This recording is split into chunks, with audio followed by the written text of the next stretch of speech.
بسم الله الرحمن الرحيم. الحمد لله الذي خلق السماوات والأرض وجعل الظلمات والنور ثم الذين كفروا بربهم يعدلون. صدق اللہ العظیم.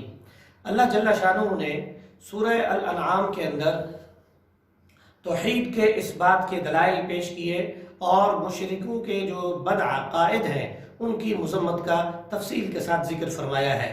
ابتدا ہی سے اللہ تعالیٰ نے اپنی تعریف کے ساتھ اس صورت کا آغاز فرمایا. الحمدللہ الذی خلق السماوات والارض وجعل الظلمات والنور. وہ اللہ تعالیٰ ہے، اسی کے لیے تمام تعریفیں ہیں جس نے زمین اور آسمان کو پیدا فرمایا، روشنی اور تاریکی کو پیدا فرمایا. اور ثم الذین کفروا بربہم یعدلون. جو کافر لوگ اس کا انکار کرتے ہیں وہ عدل سے اور راہ راست سے جو ہے وہ دور ہوتے ہیں.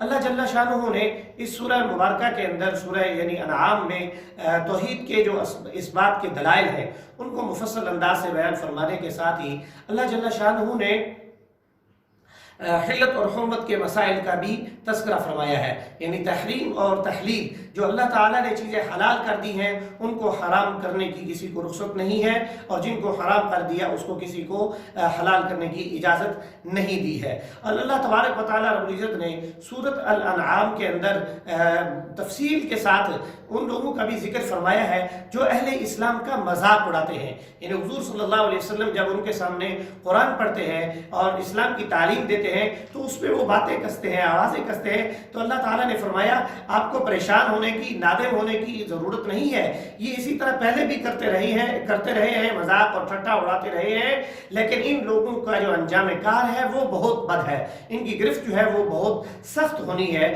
آپ ان کی استہزاء کی طرف توجہ نہ دیں، یعنی کان نہ دھریں. اور اس کے ساتھ اللہ تبارک و تعالیٰ رب العزت نے جو بری مجالس ہیں ان سے اجتناب کرنے کی بھی تلقین کی ہے. یعنی وہ مجالس جن میں اللہ تعالیٰ کے احکامات اور حضور نبی اکرم صلی اللہ علیہ وسلم کی تعلیمات کے خلاف گفت و شنید ہوتی ہو، ایسی مجالس سے دور رہنے اور اٹھ جانے کا حکم دیا گیا ہے. البتہ جب وہ بات ختم ہو جائے تو پھر ان لوگوں کے ساتھ معاشرت کی جا سکتی ہے. اس کے بعد اللہ تعالیٰ نے آیات اللہ جو ہے اپنی نشانیاں وہ مفصل انداز میں بیان فرمائی ہے. اور اسی کے ساتھ اللہ جل شانہ نے سورہ الانعام میں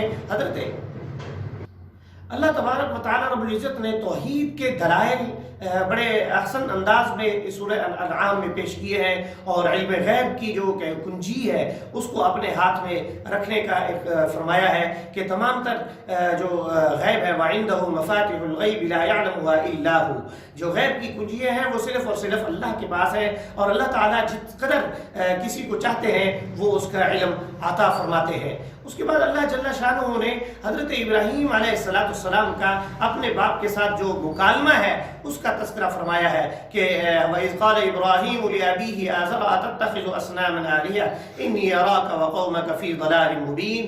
کہ اللہ کے علاوہ آپ جن کو معبود بناتے ہیں میں یہ دیکھتا ہوں کہ آپ کھلی گمراہی کے اندر مبتلا ہیں. اور پھر اللہ تعالیٰ حضرت ابراہیم علیہ السلام نے استدلال کے ذریعے سے جو ہے بیان فرمایا کہ یہ خدا ہو سکتا ہے، ستارے ہو سکتے ہیں. جب ستارے اوجل ہو گئے فرمایا یہ نہیں ہو سکتے چونکہ یہ اوجل ہو جاتے ہیں. پھر چاند کا کہا کہ یہ بڑا ہے، خوبصورت ہے، روشن ہے.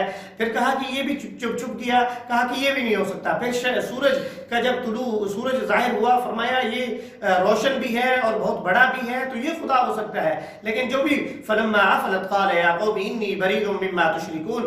حضرت ابراہیم علیہ السلام نے فرمایا اے میری قوم یہ سورج بھی اوجل ہو گیا ہے، لہٰذا جس چیز کی تم پوجا پاٹ کرتے ہو میں ان کی عبادت نہیں کر سکتا، میں اللہ کے ساتھ کسی کو شریک نہیں کر سکتا. اس کے بعد اللہ تبارک و تعالیٰ رب العزت نے انبیاء علیہ السلام کی جو بعثت ہے اس کا تذکرہ فرمایا ہے، جو اپنی حقانیت ہے اور جو اپنی حجت ہے اس کے اتمام کی اور کمال کی مکمل ہونے کو بھی بیان فرمایا ہے. اس کے بعد اللہ تبارک و تعالیٰ رب العزت نے اپنی نشانیاں جو ہے وہ بیان فرمائی ہے. ان اللہ فالق الحب والنوا یخرج الحی من المیت ومخرج الحی من المیت. اور اس کا تذکرہ فرمایا ہے کہ زندہ سے مردہ اور مردہ سے زندہ کو اللہ تعالیٰ جو ہے وہ پیدا فرماتے ہیں. کہ مردہ بیج جب انسان زمین میں کاشت کرتا ہے تو اس سے کونپل نکلتی ہے اور فصلیں تیار ہوتی ہیں، اور پھر وہی فصل جو ہے مردہ بیج کو جو ہے پیدا کرتا ہے، اس سے وہ بیج تیار ہوتا ہے.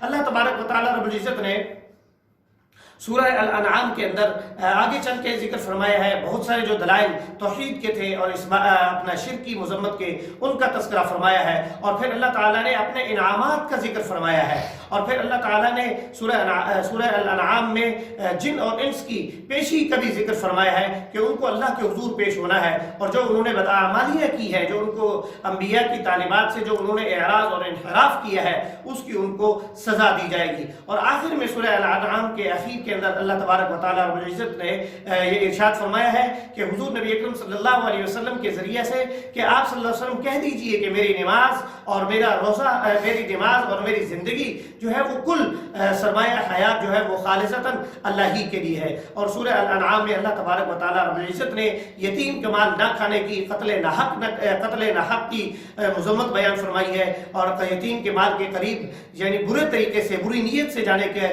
کو بھی منع فرمایا ہے، اور اپنی اولاد کو قتل کرنے سے منع فرمایا ہے۔ بلکہ اللہ تعالیٰ نے ارشاد فرمایا کہ ہم آپ کو بھی رزق دیتے ہیں تو آپ کی اولاد کو بھی رزق دیں گے۔ رزق کے ڈر سے آپ اولاد کو قتل نہ کریں، اور برائی کی جو مجالس ہیں، بری جو حرکات اور عادات ہیں، ان سے بھی اجتناب کریں۔ یہ تمام امور جو ہے اللہ تبارک و تعالیٰ رب العزت نے تفصیل کے ساتھ سورہ الانعام میں بیان فرمائے ہیں، اور اللہ تبارک و تعالیٰ رب العزت سے دعا ہے کہ اللہ تعالیٰ ہمیں قرآن و سنت پر عمل کرنے کی توفیق عطا فرمائے۔ وما علینا الا البلاغ المبین۔